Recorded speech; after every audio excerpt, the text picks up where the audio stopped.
Hey folks, welcome to episode 23 of the Christie Handknitting podcast. I'm your host Eva and I'm coming to you from my studio in Perth in Scotland.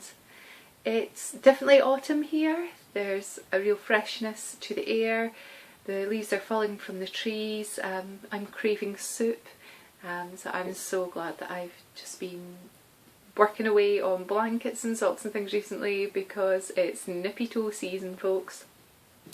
A big welcome to you if you're just checking me out for the first time, and if you're a returning viewer then thanks for coming back, it's really appreciated. Much love to all of you. You guys are the reasons that I do that, and I know that I say this every week but it is heartfelt and genuine. You know, I do really appreciate every single one of you. You just make it worth doing.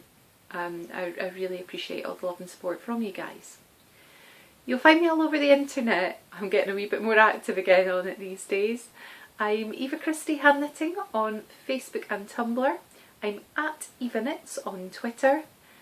And I'm Pan Within on Ravelry. We've got a group, a Ravelry group for the podcast as well. So type in the magical words Eva Christie Handknitting podcast into the groups tab and bingo, you will find us. Also, if you're interested in the Perth Festival of Yarn, it's the first ever Festival of Yarn that we're having. It's taking place on the 2nd of October this year at the Salutation Hotel in Perth. There's also a Facebook page for that, and massive thanks to Beardy Cheel, who's John Glenn, even. I'm getting really tongue-tied again.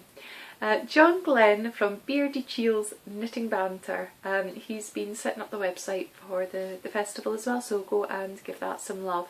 If you are planning on coming, and I'm hoping that you are, please hit the subscribe button, go and hit the button to show that you're attending the event as well, just to give us a rough indication as to how many people we're expecting. That would be a massive help. So let's move on to knit along news. So first up, the Glasgow Subway knit along is still going. I want to give out a lot of love to all you guys who are just keeping the momentum going when I've had life stuff get in the way, and I'm not going to lie to you, these last few weeks in particular have just been manic.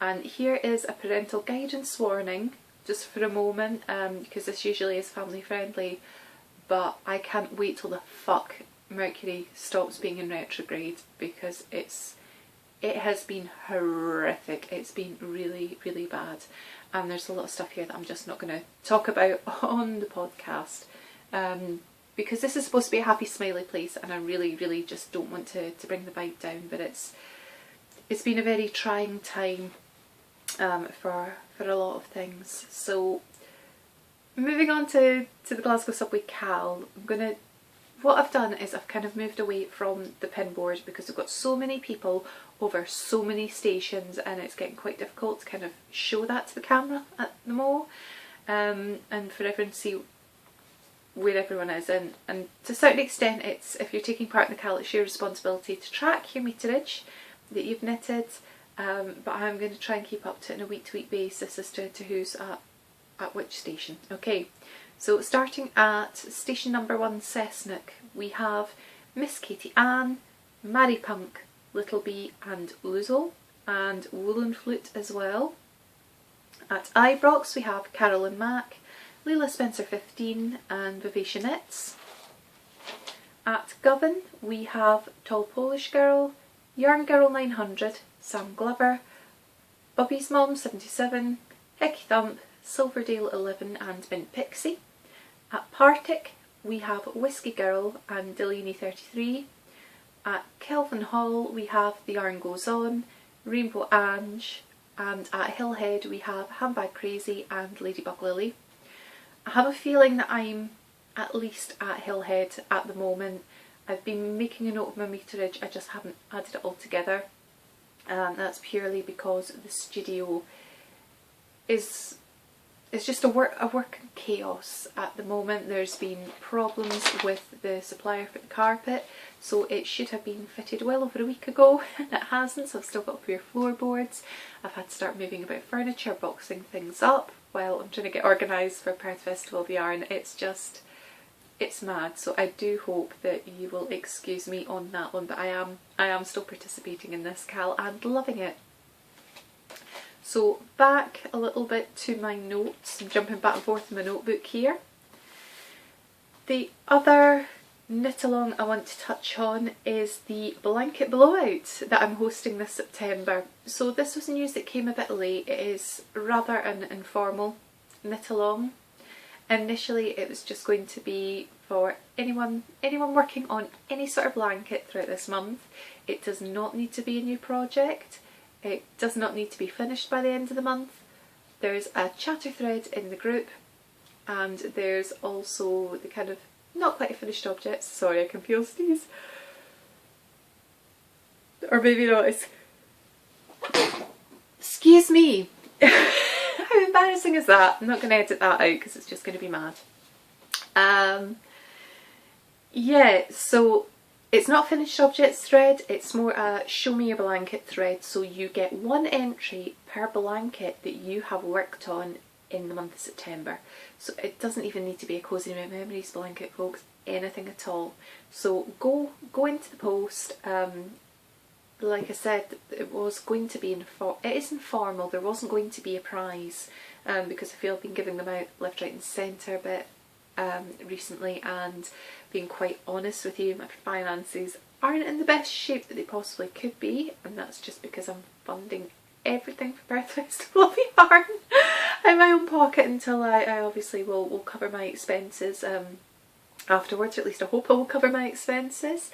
But I've had a wee look about as I've been packing things away, and I am sure that I can put a little bundle of mini skeins together for you guys. So if you need the incentive, that's it. But you know, winter is coming, folks. You need to knit faster, and this is the perfect time for using up all your little scraps, or using up, you know, a large hoard of wool or yarn that you've maybe got to knit into a blanket previously, and to get on it and get a wee bit of support as you go in. So get on the thread, get in the thread, guys. I have some rehomed objects. Now the first one that I just want to mention is thanks to viewer Sally Rollins, ESL. Sally very kindly gifted, I can't remember if it's the new one or not, but one of Mina Phillips's patterns. So I got that a few days ago. I didn't even get the notification email first because I'd woken up that morning and I hadn't started, and I've usually got a routine of admin and things to check out, but I had jumped on Ravelry first. So I got the Vibrope going on telling me I had a new message, so that's how I found out about it, and then it was later confirmed in my emails. But Sal, that was completely unnecessary but extremely kind of you, so thank you for your very thoughtful gift. It really did make me smile, and it's probably a pattern that I will get to at the future. I hope it doesn't offend you that I'm not going to be straight on it, but I tend to plan the knitting out a fair bit in advance, and I've just got quite a lot going on at the moment, but it's there in my library and I'll have it for a lifetime now, so thank you very much. One other rehomed item, I've got 3 50-gram balls, and they're sitting here, of Bergeret de France Gumi 50 in the Imprim Seal colourway. Sorry guys, it doesn't seem to matter what I do at the minute, I just get this glare coming in the window. So I have 3 balls of this. And I am on a yarn diet and I'm not supposed to be buying anything else. I already had one of these in stash in exactly the same colourway, and I was speaking to a couple of neighbours who know I knit, neighbours that I'm really quite close to where I live, and they had asked me, one had asked me to knit her a pair of socks, and the other one had asked if I'd knit a couple of pairs of socks for their daughter. Now normally I would say, you know, socks are an absolute labour of love to knit, and they're not the sort of thing that I can really charge a significant amount of money on it for my time, to cover my time or whatever. But both of these neighbours are on benefits, which really isn't much, We help each other out with things all the time where we live. I'm really quite lucky that the neighbourhood, the area that I live in, the people do tend to look out for one another. So I'm just doing this. I'm doing this to my vanilla sock pattern that I've come up with, because both these people have the feet the same size as me, and I think I'm going to call it the Glenfruin pattern, but I'm not 100% sure. But yeah, I'm going to knit up a couple of pairs of vanilla socks for these guys, and I'm just going to get them to cover the cost of the yarn, which is not something I normally do, but I think in this case it's completely justified. So hence the purchase. That they'd come up to my studio, they'd looked at my stash, and yeah, they've both gone mad at this. So I've had to get enough Bergerie de France to make 2 pairs of socks, and having 150g ball and stash already has meant I've got that. Yeah, like I say, that's totally justified. I can get away with that. But I'm not supposed to be buying anything else until Perth Festival of Yarn happens. I don't have anything else to rehome. Sorry, I was getting sidetracked there for a moment. What I should really have done there, trying to sort of cohesively move everything together, I was coming on to the fact that I've got no finished items, but I do have 2 works in progress. So I'll show you the blanket now. The blanket has always been in kind of like my works in progress, but I maybe should be showing it off during the month of September within my whole sort of blanket blowout knit along section. And excuse me for a minute, I'm just going to come off camera.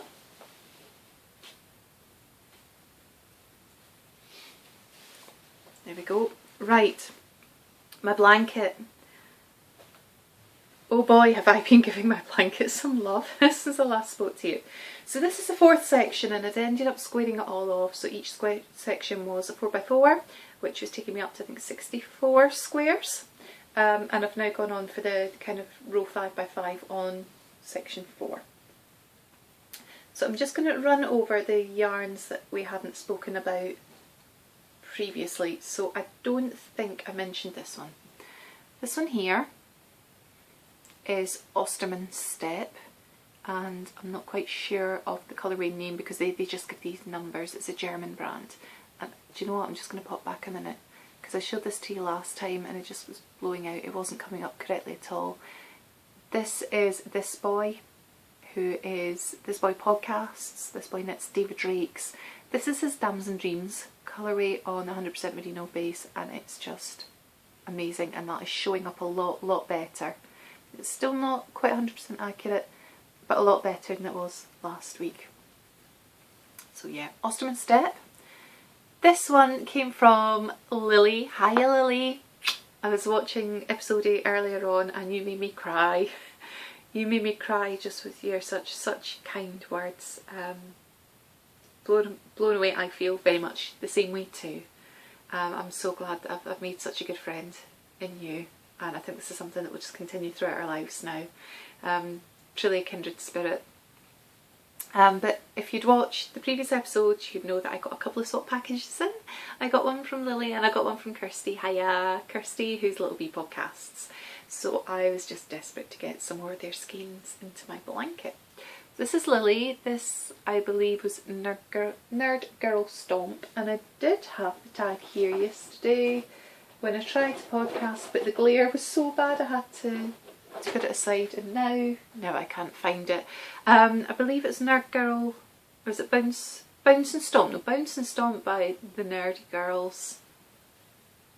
And it had another colourway to it. This is amazing, and I was more touched because I think, although I'm not 100% sure as it's knitted up if it's the right one or not, but I think this might be the yarn that Lily used to knit the socks for her husband Randall.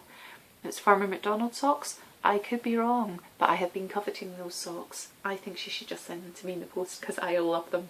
I kid you not. I think it's between Lily's Farmer McDonald's socks and Susan. Hiya Susan. Mwah! Big love to you. Susan, who is Tall Polish Girl, and she's the podcaster behind the One More Row podcast, which you should definitely check out if you aren't already.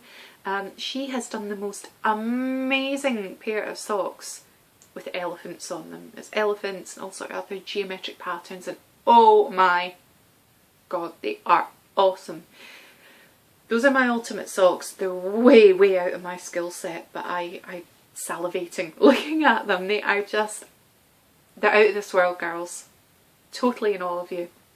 So yeah, back to the blanket. I'll start from this side here. This one is from Strathern Fleece and Fibre, which is localish to me. It's about 30 miles away. My friend Linda runs Strathern Fleece and Fibre. This is Blueface Leicester from her own block, and she sent the fleece to the mill to get processed, and then she picks it up from the mill, or they send it to her, and then she hand dyes it all on her farm. It's awesome, awesome stuff. Very, very special and precious. This was from Susan, Tall Polish Girl. This is her Mad Tosh Light that she sent me in a swap package, and it's in Blue Nile. It's just, oh, colour is just out of this world. It's peacocks, it's screaming peacocks at me. This one came from Lily as well. This is Regia's Floromania, and they tend to number a lot of their colourways, so I don't have that to hand as well. And this one is a mystery opal skein, or mystery opal ball, which came from Christie. So there's a lot of love from podcasters in this section of my blanket, and it is fair coming on now, because even at 5 squares across, it's comfortably going across my lap, so it's definitely getting there. What else do I have for you guys? Well, the other item that I've done a bit of work on is pair 7 sock 1, which is in, if I can find the label, I'll show it to you again. This is in Opal's Chatin Parfum du Patin Chef in the Bolchin colourway. That's it. And when I last showed you this sock, I had knitted, or worked my way from the top down, because I'm doing these top down from the cuff, worked my way down, and I was just about to start my reinforced heel, just about here. So I have now done my reinforced heel. This is my vanilla sock pattern. I've turned the heel, I've picked up my stitches, I've done my gusset decreases, and I am only a few rounds short of starting my toe shaping. So I should definitely have this sock ready for you next time.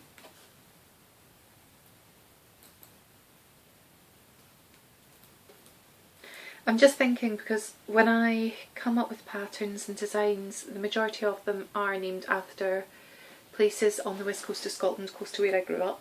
The exception to that is Meathal, which is named after the place where the local yarn is sourced. So that seemed a bit more appropriate, and it's a Gaelic name as well, which Meathal means skin softening. A lot of the place names in the west coast of Scotland are also Gaelic derived, so the village that I grew up in, which is Gairloch Head, and there's 2 Gairlochs, so this is the one that is spelled G-A-R-E, Gairloch. It's actually Kinloch Yar in Gaelic, so they've all got sort of Gaelic names and things as well, but that's not so much a go-to. I feel inspired by whichever place when I'm working with the patterns and the colours, and it just kind of hits me, know that this design is supposed to be called by this. And Glen Fruin is a glen.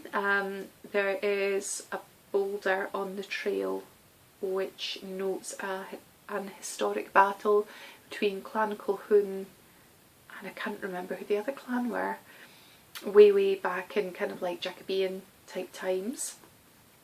But it's a beautiful glen. I mean, there's reservoirs, there's farms, there's just acres and acres of farmland. It's somewhere where growing up as a child, my dad used to take us a couple of miles out the village up to the glen, and we would go and look at all the sheep and the lambs in springtime, and on more than one occasion we've ended up walking down the glen with the shepherd at night when he's been moving sheep from one field to another. And my dad's kind of helped out because he was a farmhand when he was a teenager, and when he first left school at 15, that's what he did.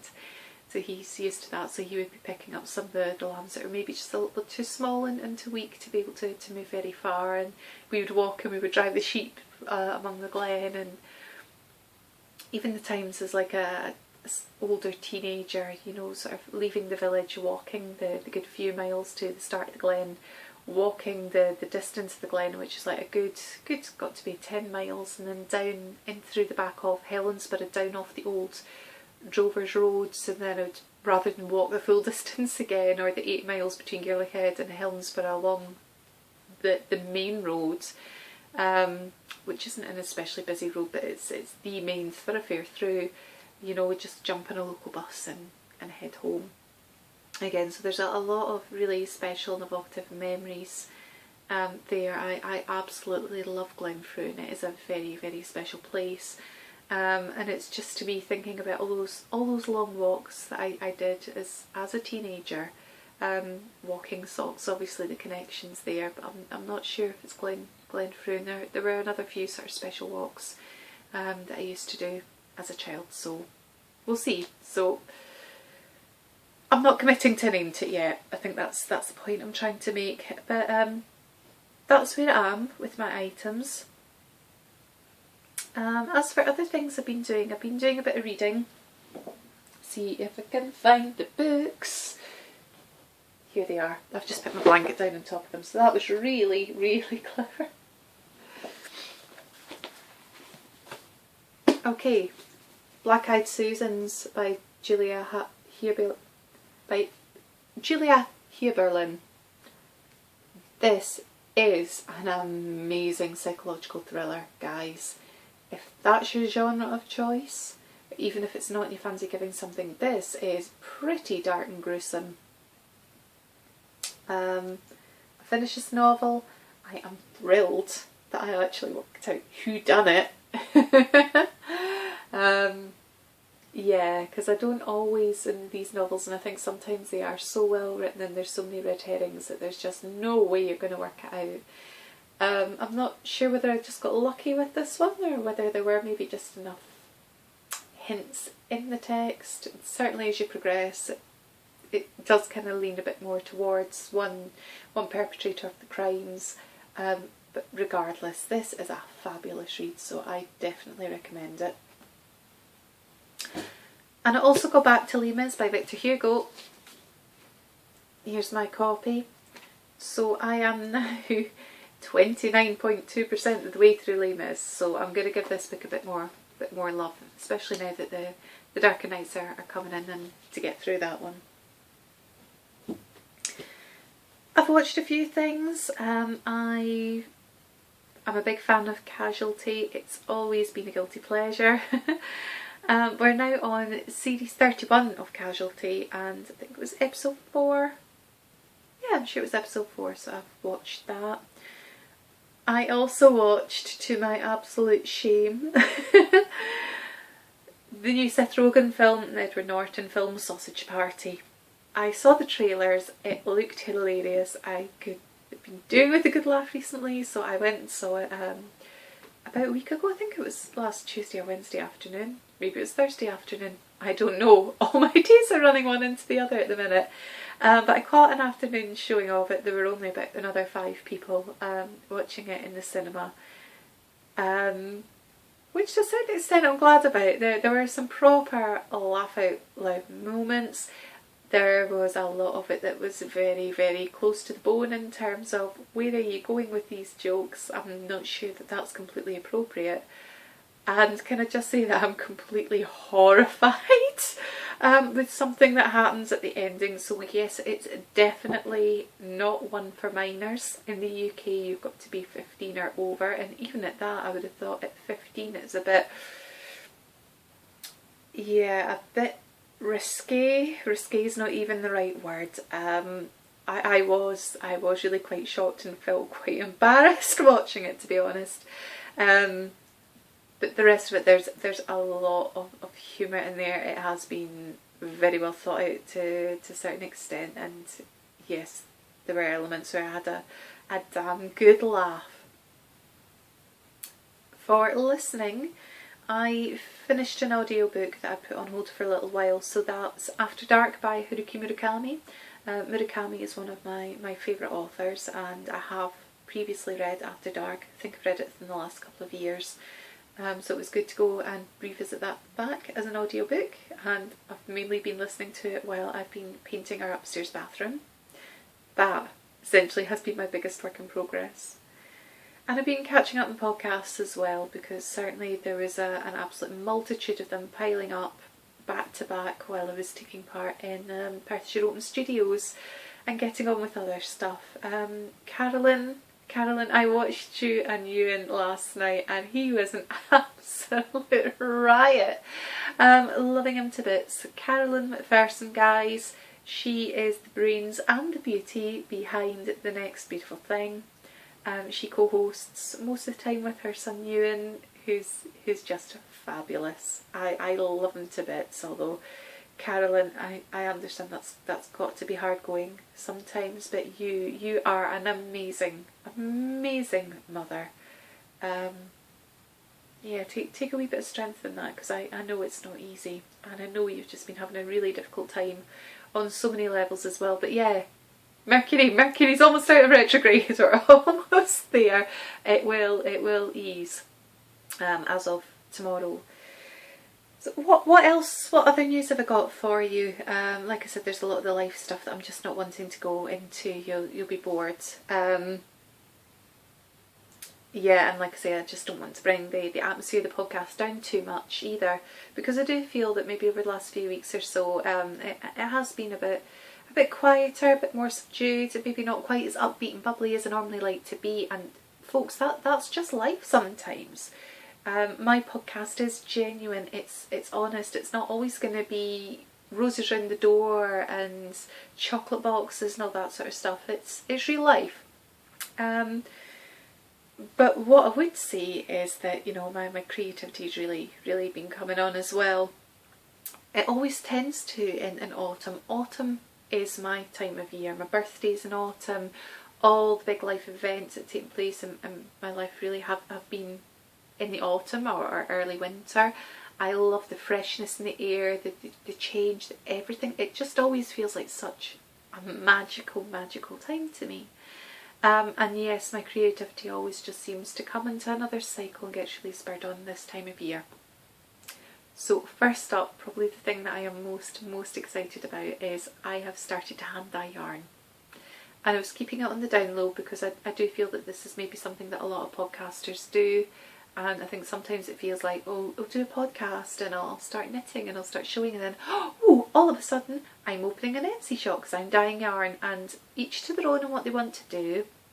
It's not something that I'm particularly comfortable with.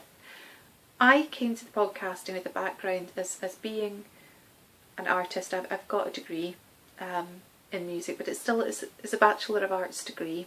I've always been very creative. I work as a knitwear designer. I was already doing pop-up shop events and markets and all sorts of things before I started podcasting, and I have never, you know, we're at episode 23 now, and I've never actually really used this as a platform to sell because I don't have an Etsy shop. I know I've said a few times it's coming, and it is, but it's not been primarily for that. I haven't shown you an awful lot of my actual physical designs, and that's the way that I wanted it, because I personally wanted like a divorce between the two. But I have started hand dyeing. I will be doing it to kind of help my business because I feel that that's the way that things are going. I'm finding that people are buying less of my patterns and kits, and that's fine. Certainly I've always sold more kits than I have finished items, but I feel dyeing yarn is the way that I need to go, and I need to start expanding and developing for my own artistic self, and also to try and help bring in a bit more revenue into the house, particularly now that we've got a bigger space and we've got life changes happening as well. So it is something that I'm giving it a go. I've got yarn bases drying outside the line. I'm very excited about it, but I don't want to show them to you yet. It is something I will be launching at Perth Festival of Yarn, and we'll just take it from there, guys. We'll just see how it happens. But anyway, the name I have gone with is Melted Moglet Dye Works.